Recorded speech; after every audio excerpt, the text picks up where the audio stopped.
I like the experience of the learning on the tablets because we study fastly and quietly, and it's easy to communicate with the teacher. كاين فرق شاسع بين التدريس بالطريقة التقليدية والتدريس باللوحات الإلكترونية. مثلا في التدريس بالطريقة التقليدية ما كيتاحش لنا الفرصة أننا نعرفوا إجابة جميع التلاميذ، بينما في الطريقة المتطورة ديال اللوحات الإلكترونية كنستطيع في دقيقة نعرف جميع إجابات التلاميذ، اللي كيساعدني نعرف نقيم المستوى ديالهم اللي فهم واللي ما فهمش. وأكثر من هذا، مثلا إذا اختاريت جواب أحد التلاميذ كنقدروا نشوفوه جميعا في وقت واحد باش نصحوه، ناخذوا الآراء الجميع على نفس التلميذ.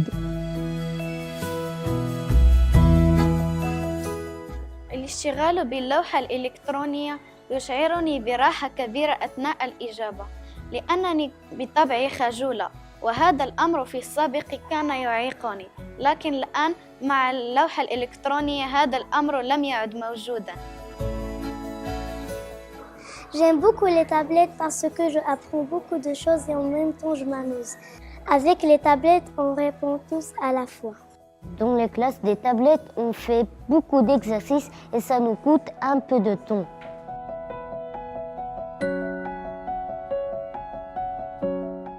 كنستطيع نتحكم في جميع لي طابليت ديال التلاميذ، حيت كنشوف الاعمال ديالهم شنو كيديروا، فين كيدخلوا، فين كيخرجوا.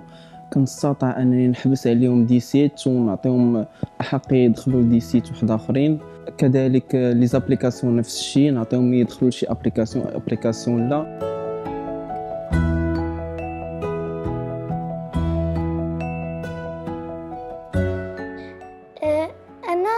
التابلت، الفكرة ديال التابلت هي عجبتني بزاف.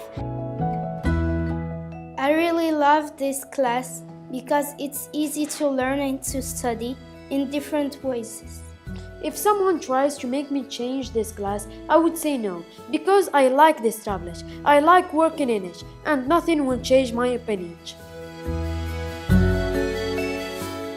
لي طابليت كيسهل عليا نشرح الدرس، علاش كيمكن لي نجيب فيديو واحد كيشرح الظاهرة، بمجرد ما نوصل لهم داك الفيديو كيختصر عليا انا الكثير من الشرح. فيديو مليء بالصور، مليء بالشروحات بلغة سليمة.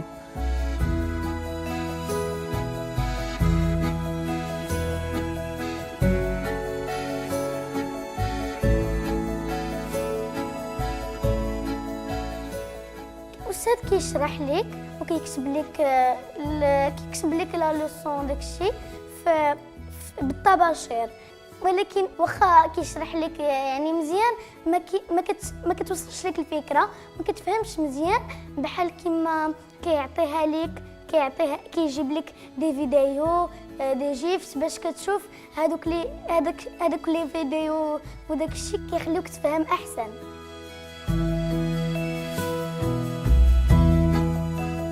J'ai bien aimé cette expérience de tablette.